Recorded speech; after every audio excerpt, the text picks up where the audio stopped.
Good evening and welcome. I am Katherine McCord. You may know me from my shows Career Launch Live and Supermania. This is not them. We are going to be today discussing constitutional equality for women, why we don't have it, why we should have it, and how we're going to get it. So please join in with us. We're going to have a few wonderful, wonderful guests. I'm going to go ahead and bring on my first two guests right away. So here we go. We're going to welcome, first of all, Miss Pamela Koch. Welcome. Everyone. And real quick, could you give us an intro of who you are and why this is an important topic to you? I am the CEO of Intentions Granted LLC, and I am here because it never occurred to me that someone could tell me no about doing something. And so I want to be a part of this conversation. I like that. That's a good answer. All right. And next, we are going to have the wonderful Mary Marbach. Here you are. Hi. Hi, everybody. Happy to be here today. Yay. So tell us first of all, who you are and why you're here today. Sure. I'm Mary Marbach. I have been an in-house attorney now for about 13 years. I've been a lawyer for 22. And in my job as an in-house attorney, I have also served as a people leader. So VP of HR and titles like that. And I'm here because the U.S. lags so far behind other nations in equality for women. And until we have equality for everyone, we are always going to be a subpar country and a subpar society. Yes, that's a good way. But basically that's my reason too. I was going to say my reason, but that's pretty much it. And this has been a pain point for me for years. When I very first figured out I didn't have constitutional equality, it really broke me down. It really did. It really kind of just brought me down because I was like, no, I live in a country that believes in equality and freedom. What do you mean I don't have equality? So, Mary, I'm actually push on that a little bit more. What about that really bothered you? Okay, I'm glad that you asked that, but I'm going to give you, first of all, my initial response to that, which is because I'm a person in this country and I should have it. Right. And I don't mean to sound entitled, but let's just be honest. If you're a citizen in this country, you should have equality. If you're a citizen anywhere, if you're a human, you should have equality. And especially in this country where that's kind of what we hang our hat on, that's obviously should be the case. But also, I'm kind of like you. I never took no. I never understood, why somebody should tell me no about something. I think I'm pretty awesome. So why wouldn't you want to include me? So I just, it's always really hit me hard. And I don't like failing at things. And so to your point, Mary, I don't like that we're failing as a country, and we are. We've completely missed the mark, and so that really hits me, and it hurts. And I want to just say to anybody out there, if you need to drop your feelings while we're talking, go ahead. If you have a question, please drop it. We will respond to you live. So please feel free to jump in. So my first question is going to go to Mary, just because of her legal background. And I know this is constitutional law isn't quite your thing, but people always ask me, what do you mean we don't have equality under the Constitution? So how do you answer that question? So the Constitution is the governing document for our federal government. And then there's the Bill of Rights that outlines additional rights that are, some people believe they were granted to us by God. Other people believe that they are just almost common sense rights. Of course, that we're all equal under the law and things like that. I just want to point out some facts about our constitutional failures to include equality for genders in our Constitution. 85% of UN member states guarantee equality and non-discrimination on the basis of sex and gender in their constitutions. 94% of constitutions adopted since 1970 include a constitutional guarantee on the basis of sex. Right. So we are really, really far behind. And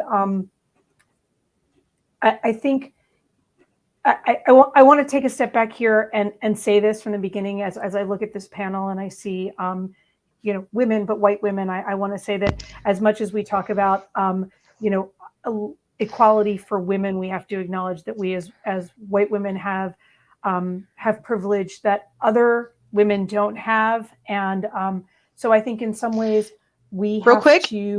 And with that, I'm going to bring on our fourth guest who just popped on. It was Jackie Abram. Here you go. Welcome. Hi. Yay.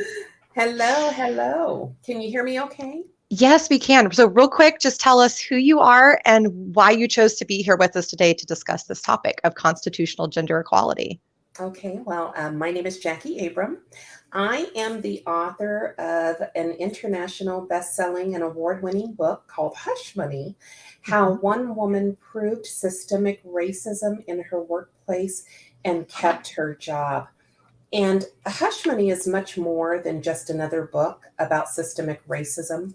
It's actually a roadmap, a survival guide for fighting racism in the workplace and surviving the battle, which is why this is a book that I actually wrote from a place of pain after my career in higher education was killed by racists. And I sold it from the trunk of my car because I'm not actually a writer. And 7 months later, it was being read all over the world in so many different countries. And I was receiving wonderful. Hundreds and thousands of contacts and people telling me they're experiencing the same thing. So I hope I can bring value to this conversation today. And that's why I'm here. That's wonderful. So Mary, please continue with what you were saying about the legal aspects and how we don't and why we don't have equality under the Constitution as women. So when our Constitution was drafted, clearly women were not equal partners in society, and people of color were not equal members of society, obviously. While we have seen a constitutional amendment that has, ended slavery and has granted and it has done away with the idea that Black people were 3/5 of a person. We still don't have the kind of equality around color and around gender that we have for white men. Let's be clear: white men are equal in our society in a way that other people are not equal. And so, I do really real quick want to drop a caveat and say that we're not saying that racism is not still a problem and that we don't still have a long way to go. I just want to put that caveat in real quick. That is not what we are saying here. Trust me. Thank you. Watch my other shows. That's not what we think here. Okay. That is not it. But keep going, Mary. Sorry. So there is no constitutional amendment right now that guarantees equality to people on the basis of their gender or sex. And that's the way that people talk about it in the United States. And there is some blurriness around what the difference between gender and sex are. And I think there's a comment in the chat about, somebody wishes that we could have a trans person here. I think that in the broadest definition of gender and or sex, we're including trans people in that conversation. There has been an equal rights amendment that has been proposed. It has been ratified by a number of states here in the United States, but has not yet reached the number of states that are necessary to make it a constitutional amendment. Right. And I do want to point out that, yes, this is in fact basically the same ERA that we was talked about back in the 70s. I just want to point that out. It's taken this long. That's how, and it was originally written, by the way, in the 20s. That's how old this thing is. This is how long women have been trying. We're going on 100 years. In 1 year, it will be 100 years that we've been trying here. This is ridiculous. So I want to ask you, Pam. So, we're talking about that this has been such a long-standing issue and that other countries are doing so much better. Do you think that, because I've had this proposed to me as an idea, do you think that there's anything to that, the US doesn't like to look to other countries to go, hey, they're doing this and this is working really well, let's do it too. Right. Do you think there's some ego involved? Do you think that this is just because flat out our government doesn't care? And let's be honest, there are plenty of female representatives too, and they're not pushing very hard. So what do you think is the reason that this is still, the ERA is still sitting there? And it's sitting in the Senate right now, by the way. The House has passed it. It's been sitting in the Senate for a year. and a half. Well, I'll start by saying I don't think people care until they have a reason to care. So until it's at their back door, they don't care. It has probably been very humbling for all of us. Mary, to your point, I'm sure all of us have been watching leaders of other countries commenting on the state of the United States in the past week with empathy and sympathy and, oh, those poor citizens of the United States. We're not used to that. That hurts all of our egos, I think. But I think until there is an impetus to change, there will be no change. And so I was talking with our son, who is white male, just turned 18, just got to vote in his first midterm election. And we had an excellent conversation about how he was always going to have that right to vote. He never had to worry about having that right to vote. For him, that made him feel especially obligated and proud to vote. So there was no way he was not going to vote. But we were having a talk about equality. And back to your question, Katherine, I said to him last night, I said, so I'm going to be in this conversation. I'd love to know from my 18-year-old white male perspective, what do you think equality is all about? And he said, it is all about power and money. And well, he's smart. Ego. To your question, I think the people who have the power and the money also have the ego. And that is a good part of why we are not seeing any change and why we've been working on this for almost 100 years. All right, Jackie, what are your thoughts on that? I do agree. But I'll just say, as an African American who is still, in the midst of feeling some kind of way, because as a Black woman, this has been our whole life. This has been our existence. And even though there have been laws that were passed that, as you mentioned early, banned slavery, we are still slaves to the corporate plantation. And so there is so much work that still needs to be done in terms of reparations, in terms of making us whole as a Black community. That has not been done yet. I don't know if you're following many of the posts that erupted on LinkedIn after the Supreme Court handed down the decision on Roe. But Black women specifically are feeling some kind of way right now because, they're feeling that, across the spectrum, women are, angered and they're upset about, and rightfully so, about what happened with Roe, but we've been dealing with this our whole lives, and we've been saying this the whole time. And so some people are saying, well, where was the outrage when we were telling you that this is what we were dealing with as Black women? So, there's, as you can see, there's some feelings there.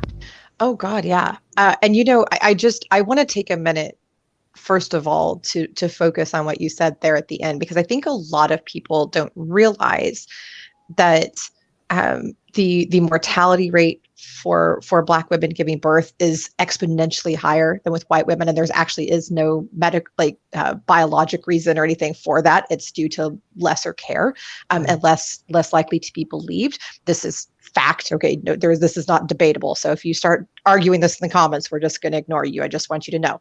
So there have also been plenty of times that the U.S. government conducted experiments on the Black community, and sadly recently too.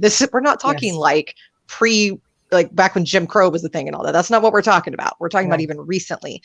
So I do want to take a minute and kind of hit on that just a little bit, because and I've seen some posts too from Native Americans, not to detract from what you're talking about, but similar because they've had some similar kind of struggles. Right. And I do think,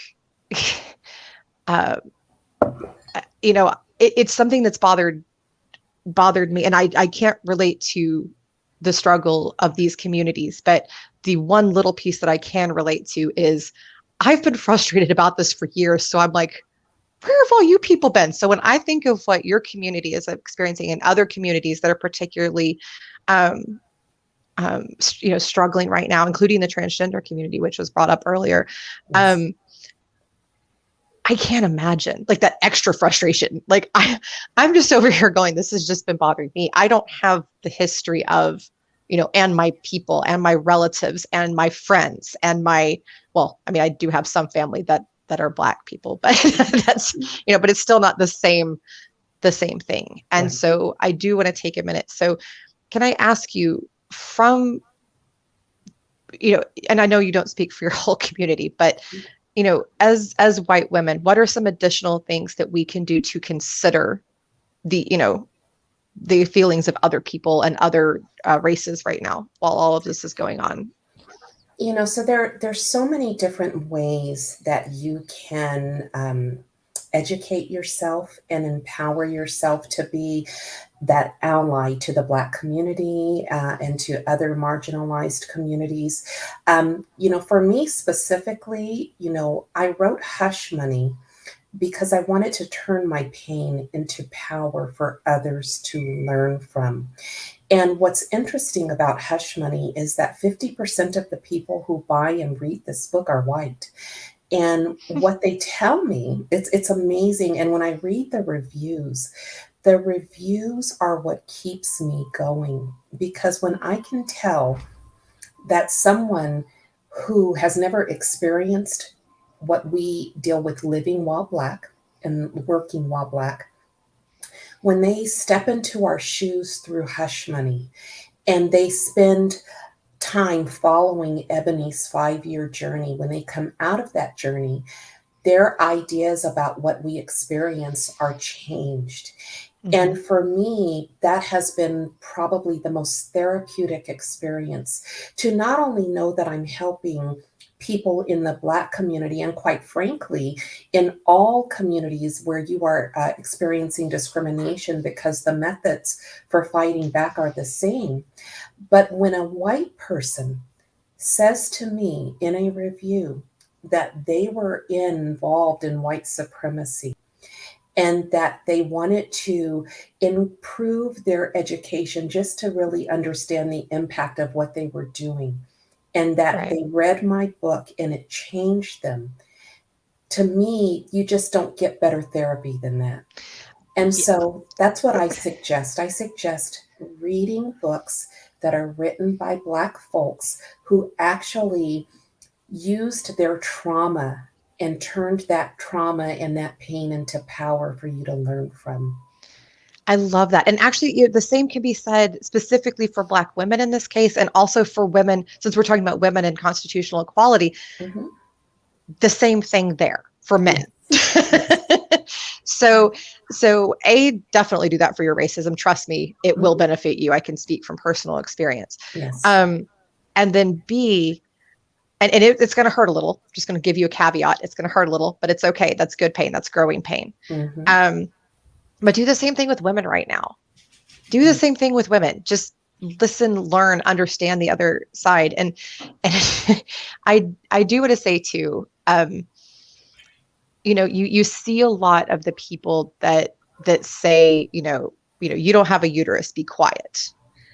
And, I kind of get that, because I'm kind of like, yeah, okay, this doesn't really affect you, so shut your mouth. But then there's also the side of me that's like, okay, but we also need to tell them. So Mary and Pamela, the other side of the screen here, talk to us a little bit about your thoughts about, our burden to educate versus their burden to learn. Because I liked how you started, Jackie, with, you need to educate yourself. And that's how I am. I'm like, educate yourself, but also ask. Start with educating, then ask. But what are y'all's thoughts over there on the other side of the screen? Go ahead, Mary. So I think we have to start from reality. And reality is that we live in the United States, we here in the United States live in a patriarchal society. It is a white-centered patriarchal society. And so those of us who are not benefited by the white patriarchal society have two choices, right? We either learn to get on and get by, or we can fight against the system. And one of the things that I have found most excruciating in the recent past for me is that when I talk to certain young women at work, on social media, and they say things to me like, I don't need feminism. What do I need feminism for? Right? And this may all change in light of the Dobbs decision, but you know what? I don't hate men. I don't need feminism. And I say to them, if you feel that way, and if it's true that you don't need feminism, you need to thank all the feminists who came before you, because you don't need it anymore because of the work that we did. But the reality is that the work has to continue. The truth is, it's not enough to have female feminists. We need a whole army of male feminists to rise up with us, because otherwise we will never be able to change the system. This system has to be changed from the inside out. And I think that our job is to chip away at the opportunities that we have to change the system from the inside out. So to make people who love us and know us aware of the instances when things are unequal, when things are unfair, when men do things in meetings that drive women crazy, right? Will you take the notes? Yep. I think everybody on LinkedIn at this point has heard the story about the woman who said she was in a meeting with people she liked and knew, and she said, I'm going to bang on the table every time one of you interrupts me. And by the end of the meeting, all of these male coworkers of this woman were like, we can't believe we interrupt you like that, but we see it really happening, right? So, yes, how do we bring other people along to that thing that we know, which is that it isn't equal today, and it really should be, and we'll be a better society when it is. Right. Because a lot 100%. of men are blind to it completely. Right. And I do want to give shout outs to some feminist males who wanted to be here, but unfortunately were booked up today. Christopher Lynn, Mervyn Kennedy, Mac Foy, Dan Roth, UB Seminary, and a few others that are just wonderful, fantastic human beings that sent me messages of support or just said, really wish I could be there, but I can't quite jump on. I'm sick or whatever. So thank you all for your support. So Pamela, Katherine, if I might just interrupt please. Real quick, I do have to jump off. I think I shared with you that I found out about this at the last minute, so I just wanted to jump in. Mary, thank you for your input. Pamela, thank you for yours. Thank you, Jackie. But I do have to jump off. So thank you, Jackie, so much. Thank you. Well, thank you for allowing me time to just share my little perspective before I had to run to my next meeting. And real quick, where can they find your book? So my book is on Amazon. Once again, it's Hush Money. I'll show you the picture here, because you don't want to buy the wrong Hush Money or you're going to learn about a castle somewhere. Right. I was going to say, maybe shoot me the link if you could later, and I'll post it. Absolutely. So that everybody can find it. And thank you all, very engaging conversation. And I hope to join the next one. Thank you so much, Jackie. Thank you. Thank you. Bye-bye. So Miss Pamela. Well, to continue that, I would say 3 things we can all do. Listen more, educate ourselves, and then commit to action. I know, Katherine, you and I have been having a lot of discussions on the side about, it's really great. I am, for one, I have been involved in a lot of marches. It makes you feel like you're doing something, but we really need to have some real action. Right. And as I was listening to all of you share your amazing experiences, I have a really privileged position as a grant researcher and writer. And it gives me a really unique perspective because I get to help organizations tell their story. And something that is really telling for me from a grant writer perspective is all of the different categories that we still have for grants. There are grants for African-American companies. There are grants for veterans. There are grants for women-owned businesses. And it is like a who's who of who is disenfranchised. So when I started thinking about the questions you posed in your marketing for this amazing conversation, equality, what is it? Why do we need it? How do we get it? I feel like my job is about that every day. And I get to hear organizations with amazing stories, but there is definitely not equality there. as long as you are a category for a grant, there's not. It's not good. Yeah, something's not good here. Unless I never thought about that. Well, someone's trying to level the tip playing the scales. field. Yeah, they're trying to right? level it. Once yeah. you acknowledge that the playing field isn't level, yeah, we've got somewhere to start from. Now so you're competing within your unequal category to be more equal than someone else Yeah. who is also disenfranchised. And yeah. it's a bizarre little world. I could not. Competitive inequality. That's what it is. Competitive inequality. It is competitive inequality, which would be a terrible band name, and I would not It's want horrible. to listen to that music. Yes.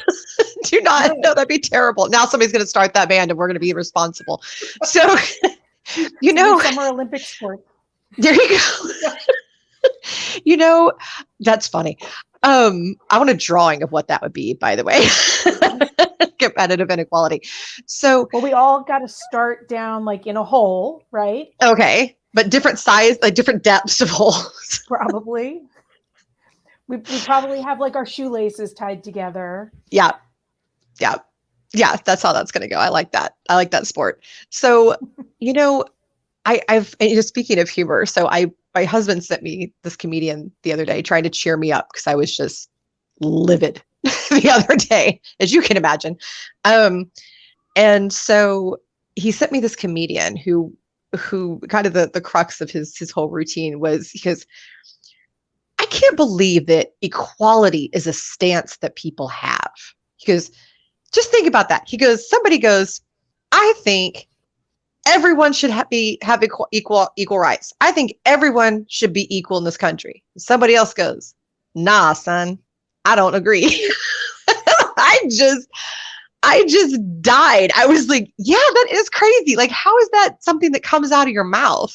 How is that like a woman says, I just want constitutional equality, like you have.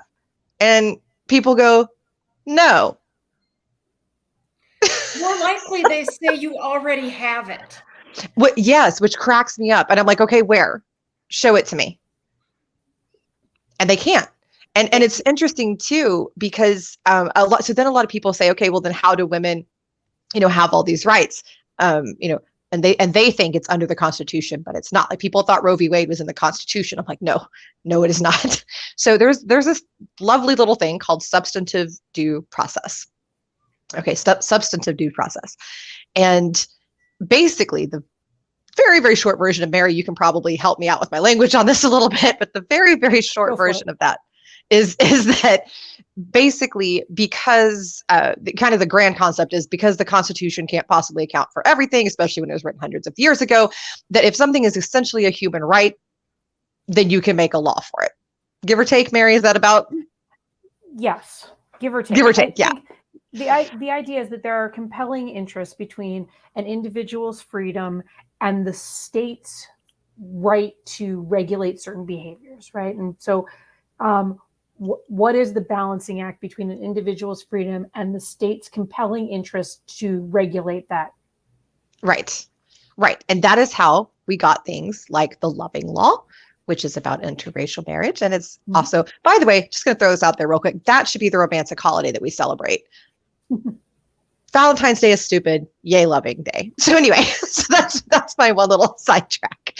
That is how we got Roe v. Wade into law. And then I'm completely blanking out. What's the other one they're up for debate right now?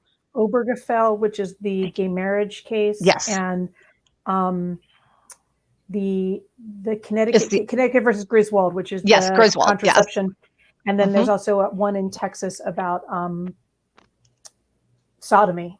Yes. But I was thinking of specifically the gay marriage and the contraception one. So what people don't realize is that, and not everybody has paid attention to, is that there are members of the Supreme Court who have outright said that they plan to go after those laws next, including contraception. So I want you to think about this.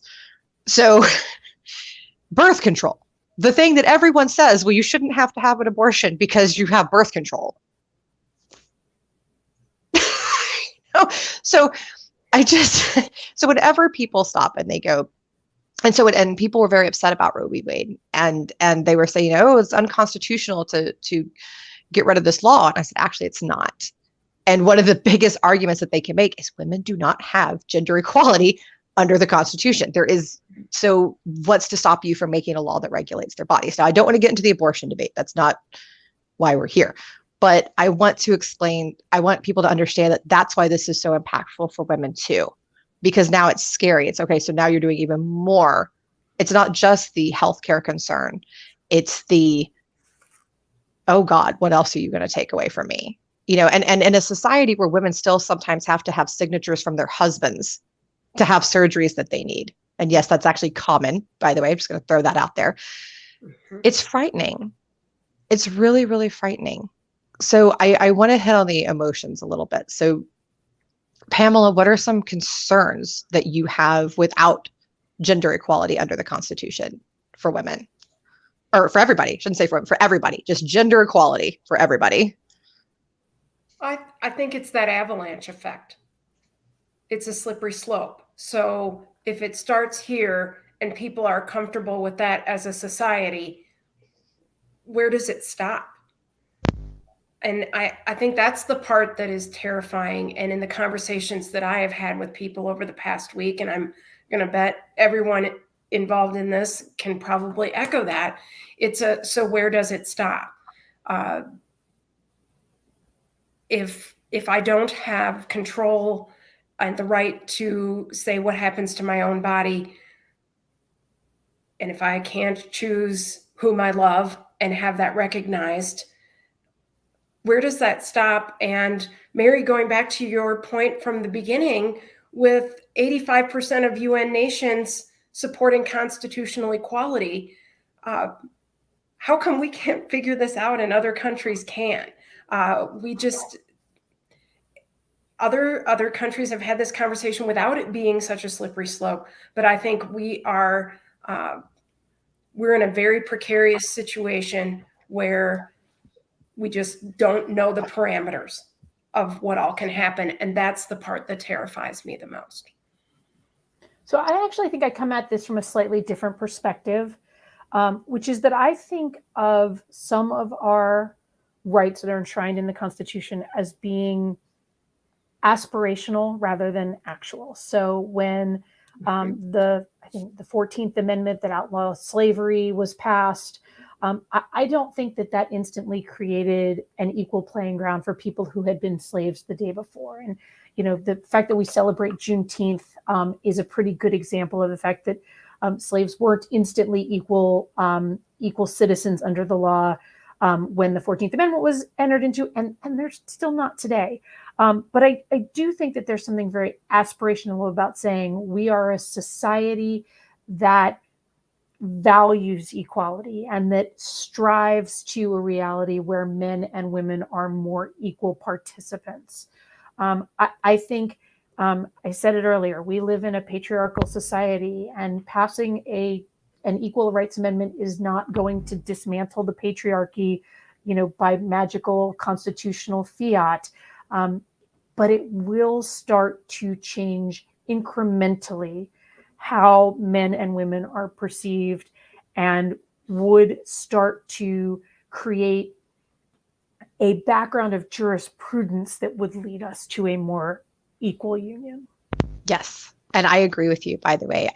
And that is one thing too, I think it is important to remember that gender constitutional equality will not fix problems overnight, but it will set the tone, right? It will say, no, this is who we are as a country. We believe in equality.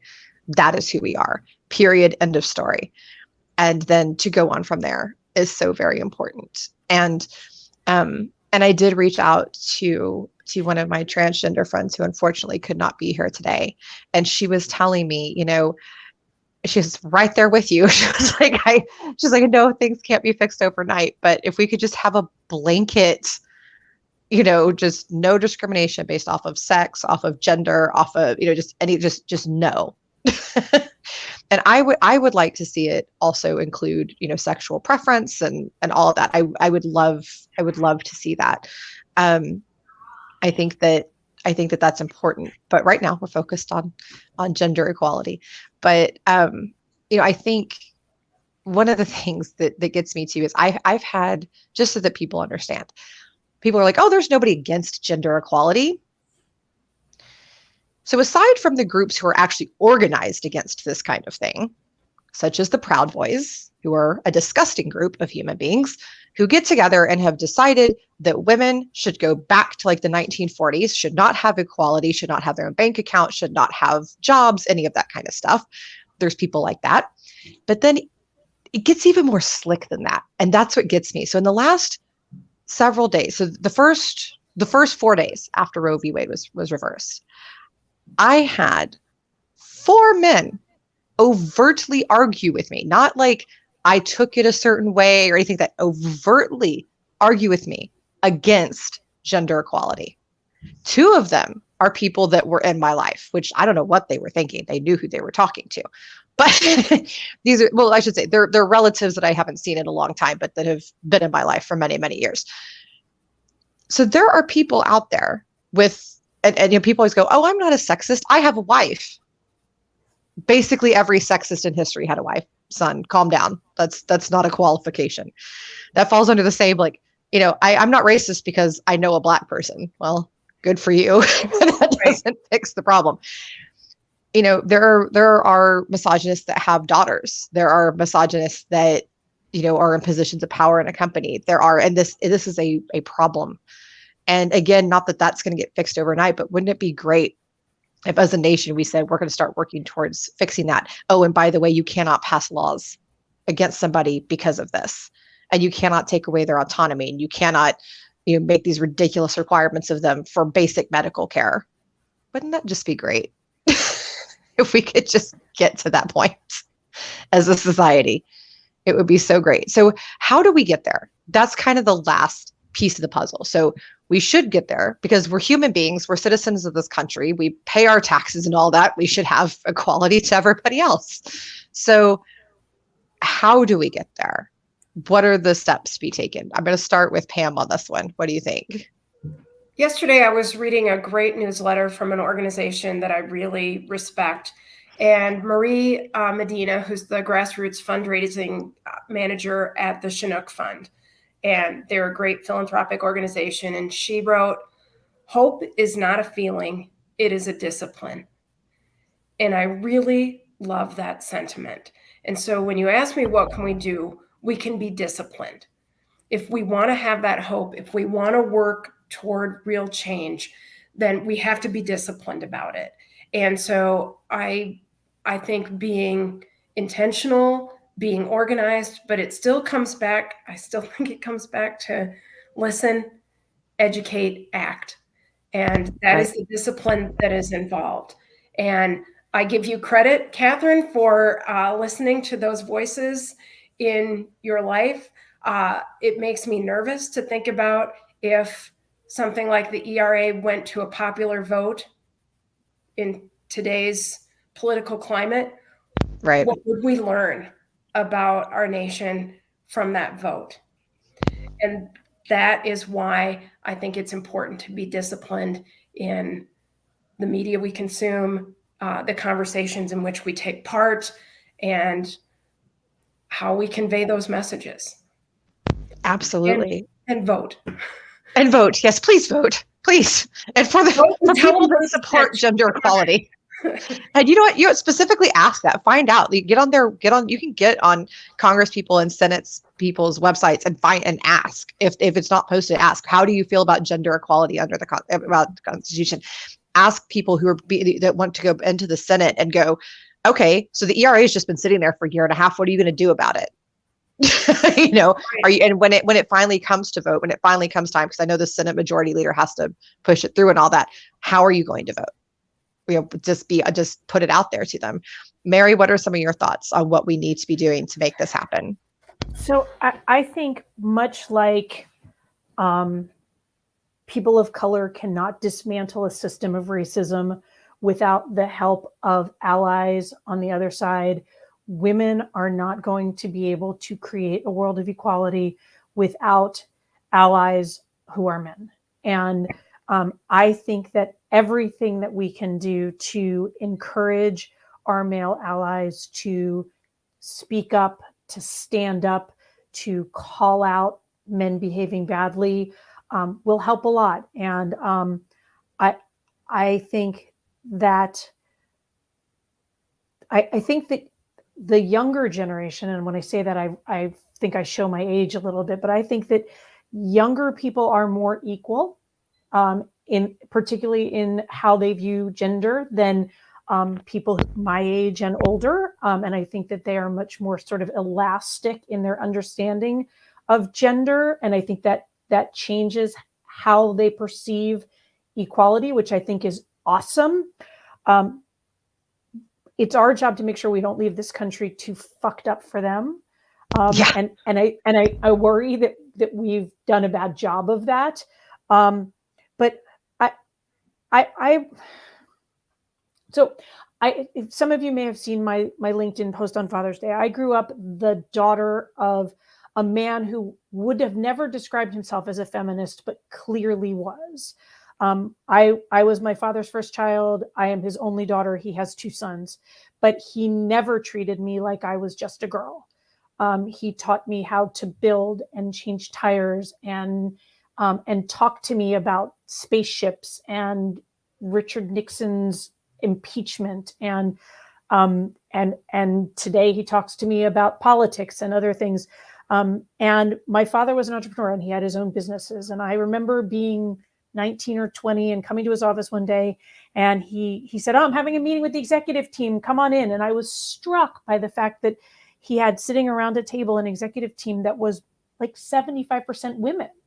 And, good for him. This was like, this was the 80s. This was still like, you didn't like this. That was not a thing. Yeah, that was not a thing in the 80s. And I remember saying to him, "Dad, you're a feminist." And he's like, "I'm not. I just hired really good people." But it has informed my worldview. It's true. That there are men out there who would not describe themselves as feminists, but who are, because they don't see women as women or separate from men. They just think that we're really good people. And so I think the more that we can encourage that conversation around really good people will help advance the cause. I like that. Just really good people. And that's what I tell people when it comes to hiring all the time. I mean, Pam, you've heard me, on the other shows and stuff, I'll talk about, hire the person, not their wrapping. Who cares? Just hire a good person. And I do want to say I had I have a grandfather who raised 4 very strong women through the 50s and 60s and all of that. I have my father who was a stay-at-home parent for a while, and who raised me, and both of them, and of course my mother, raised me to be very strong, very independent, always treated me as an individual from the time I was very small, which gave me infinite confidence. And especially my father, I don't think he would ever use the term feminist, but I would definitely qualify him that way. For me, my answer is you guys gave like the best answers in a lot of ways, from the standpoint of, I think that they are productive. I think that they are encompassing. I think that they're empathetic, and I think that they're peaceful. Mine is a bit different. I don't think that change happens without making people uncomfortable. Yeah. It's just true. Humans change for 2 reasons. One, because they're happy or excited. Nobody's going to be happy or excited about feminism that's not already happy and excited about feminism. And the other is if they're uncomfortable. And I don't mean like we need to go punch people in the face. I would be very clear that is not what I'm saying. But I do think that you have to make people uncomfortable. If you look back through our history, when these changes were made, with all but one exception that I can think of, it's been because people are uncomfortable. When labor laws came into being, it's because those working took to the streets and literally went to the houses of the labor union rep, or the labor reps and the managers and all that, and drugged them out of their houses and stuff. Then we had the marching in the street back in the 60s and 70s, and the protest and the loudness, and just time and time again throughout our history. That's the thing, is the discomfort. And so while I do agree with both of you, I think that those are the other 2 pieces, right, to that same puzzle. So I've always said that for every Martin Luther King, there needs to be a Malcolm X. I'm a firm believer of that because you need both sides of the coin, right? And so I believe in the diplomacy. I believe in the education. I believe in the empathy. I believe in reaching across the lines. I'm a huge, huge advocate for both of for all of those things. But I also believe in making people uncomfortable and getting loud about things. We and didn't annoying. become a country without that discomfort. Right. That's true. My friend Matthew Grimm, who is the best sort of protest songwriter I've ever heard in my entire life, and his 2020 album Dumpster Fire Days is worth listening to, said, if you're going to light a candle, instead of cursing darkness, you might as well burn some stuff down. Hear, hear. I also guess we're talking. There we go. Sorry, I had to change directions, everybody. That's okay. Very metaphoric. Yes, that's right. I knew it was. I changed directions. And I love that quote, by the way. Responses to that, I think, again, how privileged I am to have a gender that is recognized. Right. I mean, right. If we were able to have some other voices here, we would probably also hear about how there's a lot of discomfort around having gender fluidity or a gender that is not recognized legally or socially or economically or any of a number of ways. And so I want to acknowledge there's some privilege in my response to that as well. That's true. That's very, very true. I mean, it's just being able to say your race. It's also being able to say your gender and say, I am female. I present as female. I identify as female. So Mary, back to your response, when we talk about having allies, we all have a stake in this, and there needs to be a broader discussion of equal rights. 100%. I have a daughter who's just finished her freshman year in college, and interacting with her friends is it's mind-blowing to me sometimes, because they all perceive gender in a way that my generation didn't. And it's refreshing how open they are to each other's expressions of individuality and not just sexuality, but just how they present to the world. And it makes me hopeful for our future, that these young people seem so much, that their worldview is just much broader than mine ever was. Right. Isn't that great? I love it. I love hearing, like, my nieces and nephews and my godkids and all of them just talk about all these subjects. So it's this whole other, like you said, it's kind of a whole other level of understanding that they have at such a young age, which is so wonderful. A lot of us are trying to catch up, right? and change and pivot, but they get to start at a better place and then grow from that, which is so very wonderful. And I do want to honor the fact that that's why I've corrected myself a couple of times. And I realized in my initial image for this presentation that I should have changed it. Just gender equality, just period. Not just for women, but gender equality, period. And I also do want to be clear, like, I'm not saying boo men. Okay. No, this is just equality. It's not more than, it's not less than, equal.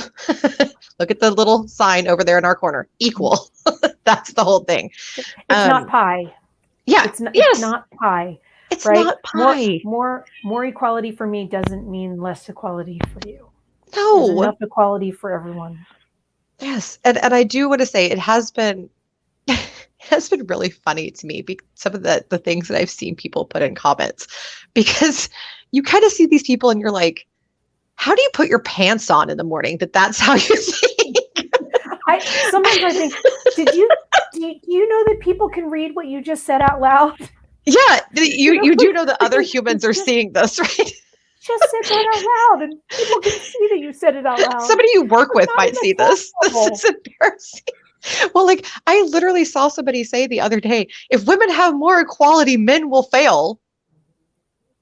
Well, that doesn't say very much about men now. Yeah, I was going to say, if anything, you just insulted men. I don't think you did that on purpose, but no, first of all, and then the other one that really cracked me up, that just kind of sent me over the edge, was this person that goes,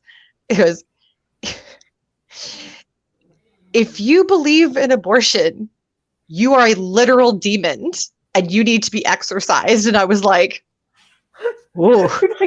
It's like abortion is like the tooth fairy. Like, I don't believe in it. It's not real. Yeah, I don't believe in it. It's not real. Not if you think it's ethical, if you believe in it. Like, well, it's a real thing. Like, it's not really like. What were you saying about facts earlier, Katherine? Yeah. Facts. Don't debate facts. Don't debate facts. It's not good. And the other, so I do want to encourage everybody. I taught this in a class earlier today, and I'm going to say this again. Please, please, please research from reliable sources. Breitbart isn't one of them. Yahoo News isn't one of them.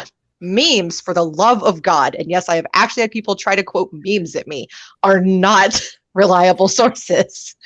Please use reliable sources like government websites, educational institutions. Psychology Today can be really great for some stuff, but make sure that you are going through a reputable site. Maybe double check your reputable site and kind of dive in. And my recommended approach is try to prove yourself wrong. That's what I do. I try to prove myself wrong. Where can I find a hole in my logic?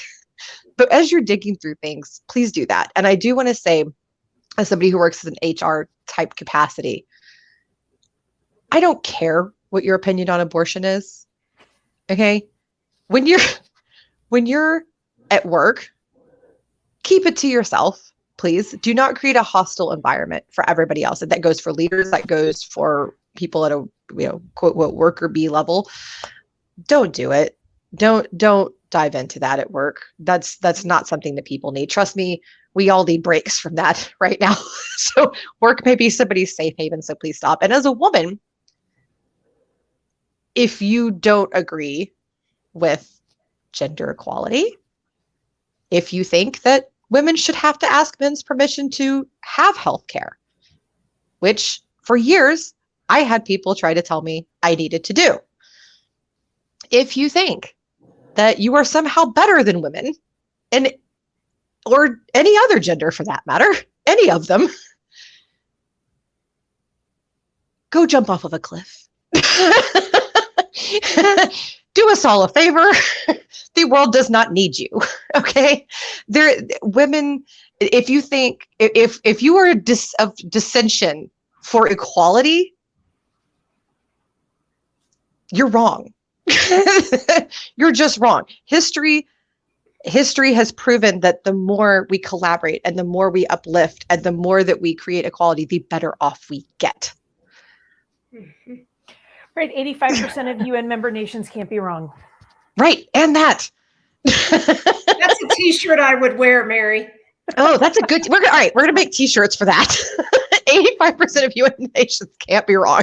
Except for sometimes they really are. I want to be clear. Sometimes the UN's really wrong about a lot of stuff. But I think when it comes to equality and gender equality, it's one thing where we can say that the US is just behind our peers.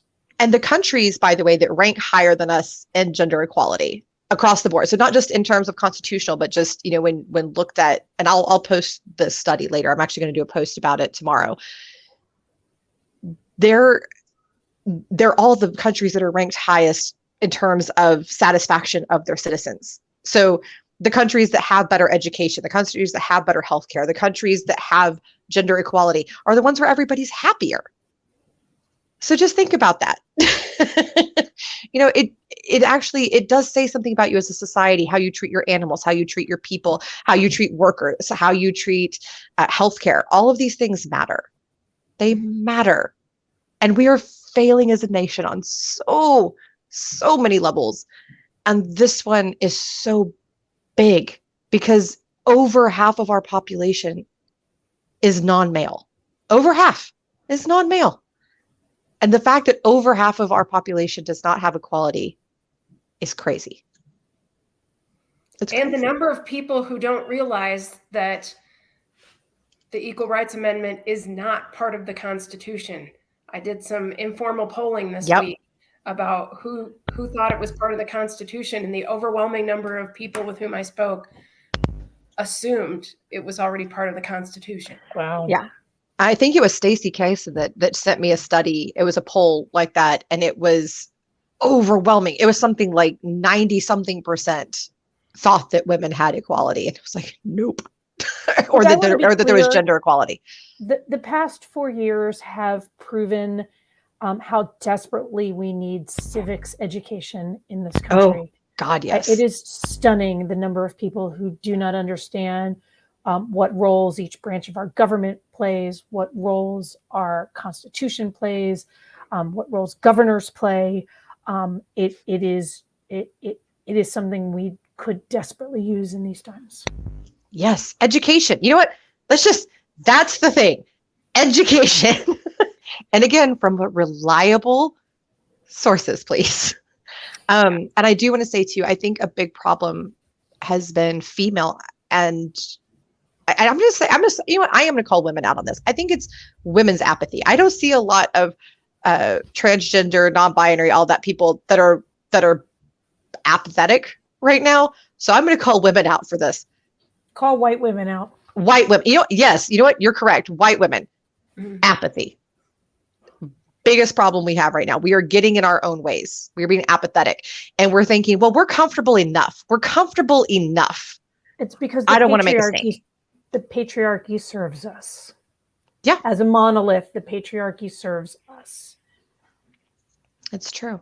That was a good articulation. Thank you, Mary. So part of, it's true. Again, part of chipping away at the patriarchy is recognizing what parts of it serve us as white women, right? And then refusing to accept the benefit of that, right, at the expense of other groups of people.